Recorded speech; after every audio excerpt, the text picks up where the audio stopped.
Hello, welcome back again. This is agronomist Fred. Welcome back to another exciting episode or another exciting training. Each and every day, each and every moment, each and every approach in farming is a learning process. When you win, learn. When you lose, learn. And make sure each and every step you make, you learn. I'm excited, or I'm always happy when I share with you new findings, when I share with you new trainings, when I share with you new skills, because some of the mistakes that I make, I don't want you to make the same mistakes. Some of the challenges I face, I don't want you to face the same challenges. So if you learn this before that moment comes or that challenge comes in, you'll be able to overcome it, or you'll be able to dodge it and get a good watermelon or get a good fruit. Remember, we are in business. You make a mistake today, you are losing money.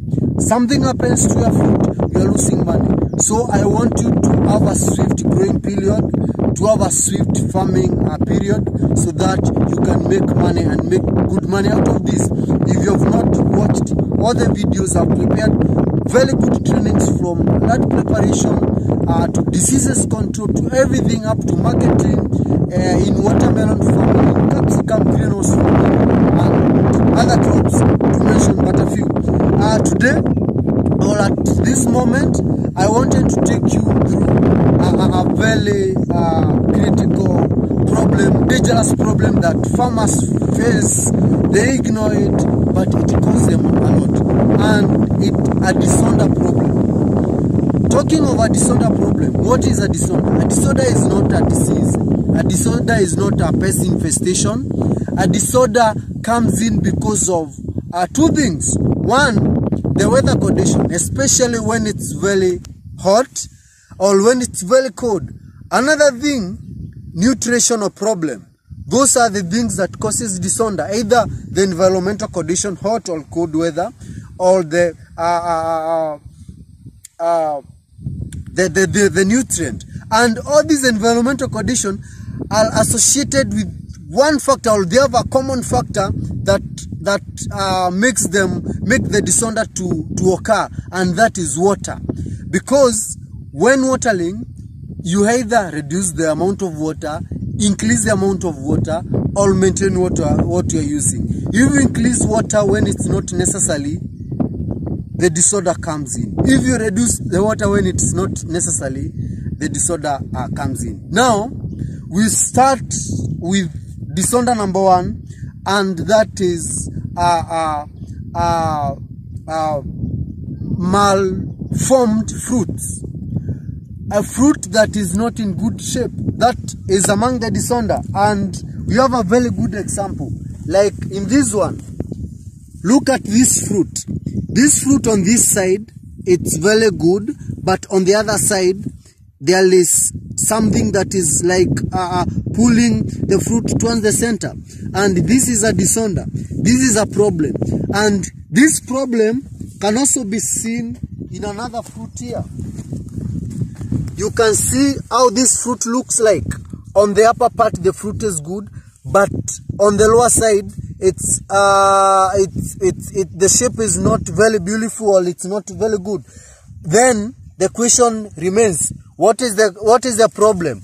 Even this one, though it's not malinformed, deformed, the fruit is not in a very good shape compared to this one. Look at this. If you compare the two, this fruit, though with some few challenges here, you cannot compare with this one.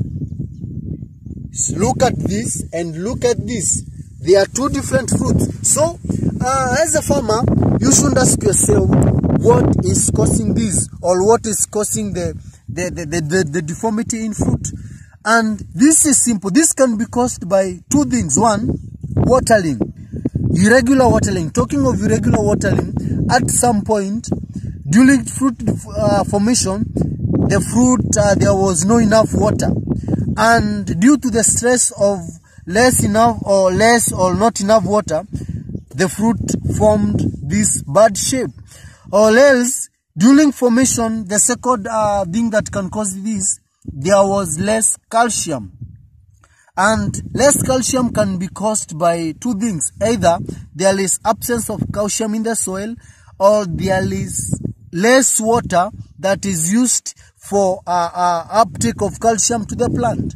So you see, like I told you, water is the factor. Water is the medium of everything. So make sure, like I've always been saying, make sure you have enough water to avoid some of these challenges, because enough water, you did good fertilizers, but with less water, but your fertilizer cannot be uptaken well, or they cannot be used well, because this was there was no enough water. So you'll experience this. You may think you have not applied fertilizer, yet you lost the fertilizer in the soil, and the way the fertilizers are expensive. So from fruit deformity, we go to the next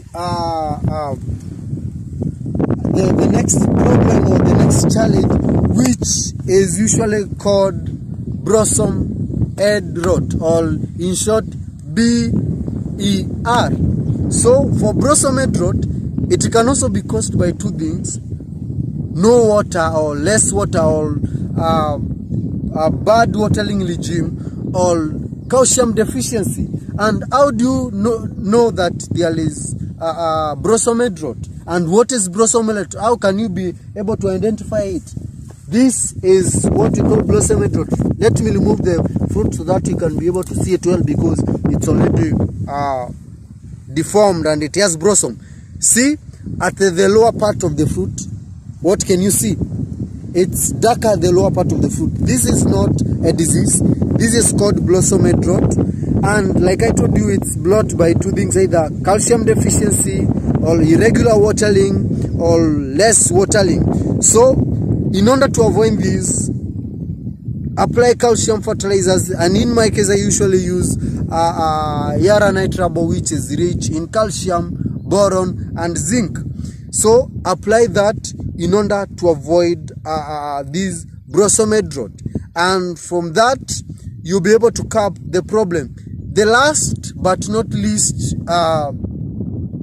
challenge that farmers face, and it's not a disease, is bursting of the fruit. You'll find some fruits. Let me use this one as an example. Some fruit they have clacks. They have a big clack in between here. They are burst and they are opening, and they are not ripe. What causes the bursting? One is because of excessive nitrogen fertilizer use.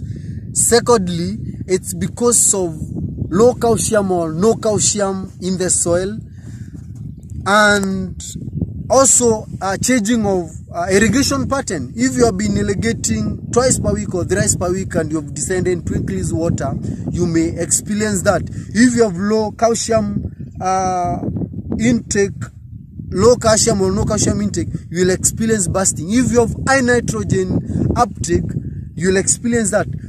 The bursting of the fruit is the only condition that is associated with a lot of watering, and farmers should avoid watering. Should give enough water, not too much water, not too less water, because too less water will cause this and will deform the fruit. Too much water will burst the fruit, and a bursted fruit, or a fruit that has clacked, cannot be taken to the market, or cannot be bought by anybody.